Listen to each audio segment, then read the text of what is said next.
Please don't tell Spock that I said he was the best first officer in the fleet. Why, thank you, Dr. McCoy.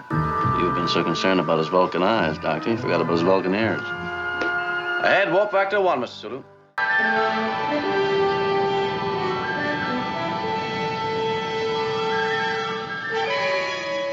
Undeniably, one of the most iconic and influential television shows of the 1960s was Star Trek, the original series created by Gene Roddenberry. Featuring William Shatner as Captain James Kirk, Leonard Nimoy as Mr. Spock, and Nichelle Nichols as Lieutenant Uhura, the series even counted Dr. Martin Luther King Jr. among its fans. Despite its cancellation after just 3 seasons, Star Trek has only grown in popularity over the years. Here are 10 weird facts you might not have known, or maybe you're a Trekkie and know them all. In any case, I hope you enjoy the video. Be sure to stay to the end for a bonus fact. Number 1. Before the world met Captain Kirk and the classic Star Trek crew, there was The Cage, an ambitious but unaired pilot that remained unseen until its release on home video in 1986. Featuring an almost entirely different cast, the episode starred Jeffrey Hunter as Captain Christopher Pike. The only familiar face on the bridge was Leonard Nimoy's Mr. Spock. The Cage lacked the warmth, charm, and diversity that would come to define Star Trek, and NBC rejected it. Rather than abandon the project, creator Gene Roddenberry pushed for a second chance. Hunter, however, opted to leave the series, paving the way for William Shatner's Captain Kirk and a reimagined cast that would become television legend. Number 2. During Star Trek's second season, Gene Roddenberry co-wrote an episode, Assignment Earth, designed to double as a pilot for a potential new series.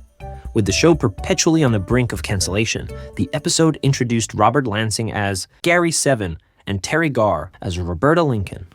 While many guest stars turned single appearances into lifelong convention earnings, Garr had a decidedly negative experience with the show and often avoided discussing it. In an interview, Garr admitted, "I did that years ago, and I mostly deny I ever did it," adding that she was relieved the pilot didn't move forward. One possible explanation for her feelings comes from Bob Justman, who recounts an uncomfortable incident during production. Roddenberry reportedly insisted that the costume designer repeatedly shortened Garr's skirt, even going so far as to kneel in front of her and adjust it himself. This awkward and inappropriate moment likely contributed to Garr's lasting dissatisfaction with her experience on the show. Number 3. Long before donning the Starfleet uniform as Captain Kirk and facing legendary adversaries like the Romulans and Klingons, William Shatner built a career exploring the darker corners of film and television. In The Intruder, a stark social drama, Shatner delivered a chilling performance as a racist provocateur, stirring chaos in a southern town, a role that showcased his willingness to tackle challenging material. Shatner's television work also left an indelible mark. His portrayal of a man unhinged by the sight of a gremlin on the wing of a plane in The Twilight Zone remains one of the show's most iconic moments.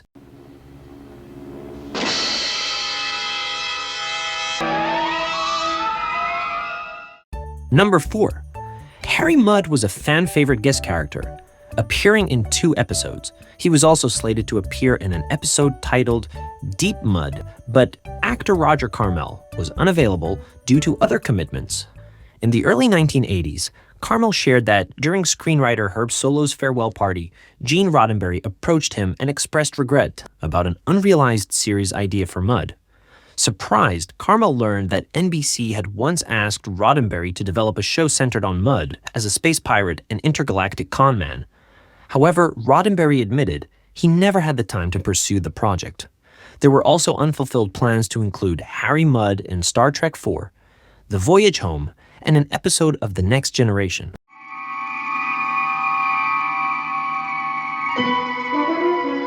Gratitude, gentlemen, but just where is it I find myself? In number 5, in the episode The Apple, there's a scene where Spock throws a rock that explodes upon impact.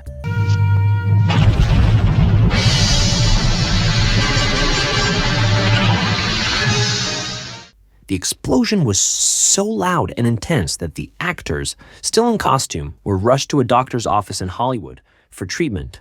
Years later, DeForest Kelley, who played Dr. McCoy, revealed that the incident left him with persistent ringing in his ears that never went away. Leonard Nimoy experienced less severe but lasting effects from the explosion. William Shatner, whose hearing had already been damaged, saw his condition worsen significantly. He endured tinnitus for decades before finally finding some relief through the American Tinnitus Association. Hey, if you're getting a smile from this content, would you please beam up the like button? Thanks so much. May I point out that I had an opportunity to observe your counterparts here quite closely. They were brutal, savage, unprincipled, uncivilized, the very flower of humanity. I found them quite refreshing. I'm not sure, but I think we've been insulted. I'm sure. Number 6. The iconic Vulcan salute paired with the phrase, "Live long and prosper," Live long and prosper. made its debut in the second season opener as viewers were introduced to Spock's home planet of Vulcan. But the gesture wasn't an invention of science fiction. It was rooted in Leonard Nimoy's childhood experiences at an Orthodox Jewish synagogue. Nimoy recounted witnessing a powerful moment during a synagogue service. 5 rabbis get up on the stage and they start this chanting. My father told me, "Don't look."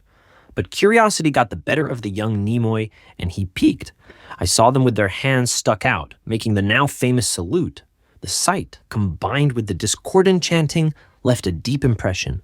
I had no idea what was going on, but the sound of it and the look of it was magical. Boy, that just took off through the culture. It was amazing. Within days after it was on the air, I was getting it on the street. People doing this to me, waving to me. Number 7. Dr. McCoy's exasperated protest, "I'm a doctor, not a bricklayer," I'm a doctor, not a bricklayer. has become one of Star Trek's most beloved lines. But the roots of this iconic gag stretch back decades before McCoy first stepped aboard the Enterprise.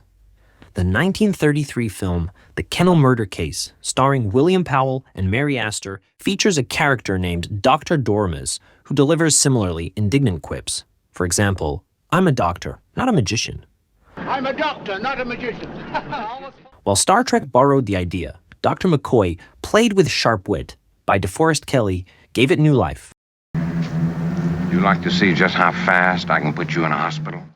Number 8. Although modern audiences might not recognize it, William Shatner was once considered a sex symbol, and the original Star Trek series was designed with his character, Captain Kirk, as the focal point to appeal to female viewers. However, in an unexpected turn of events, that role ended up belonging to Spock instead. Despite his alien features, Spock became the center of attention for many fans, particularly women. According to Leonard Nimoy, from the very beginning of the show's broadcast, he received an overwhelming amount of fan mail expressing admiration, especially from female viewers captivated by Spock's character. Number 9.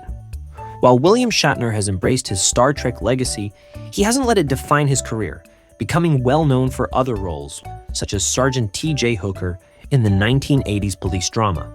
However, during the height of the Star Trek movie franchise and the growing popularity of conventions, Shatner addressed the intense fandom in a memorable way. When he hosted Saturday Night Live in 1986, he performed a skit where he played himself attending a Trekkie convention. Faced with overly detailed questions from fans, Shatner jokingly told the crowd to get a life. Get a life, will you, people? He quipped, "You've turned an enjoyable little job I did as a lark for a few years into a colossal waste of time.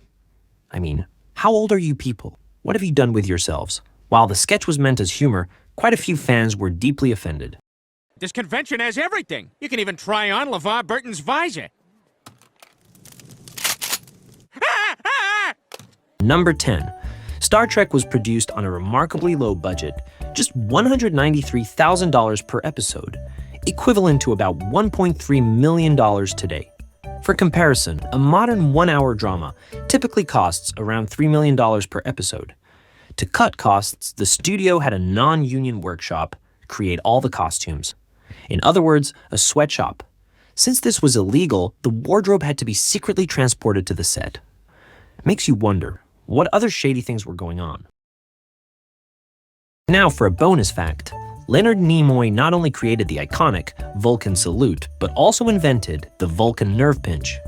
In the episode, The Enemy Within, the original script had Spock knocking out Captain Kirk with a punch to the face.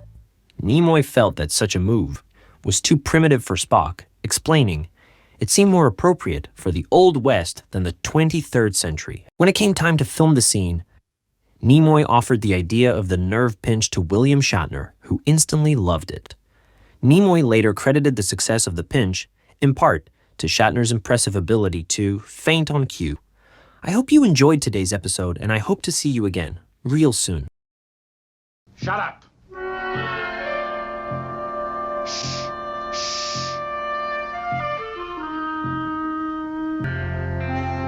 Well, what do you know? I finally got the last word.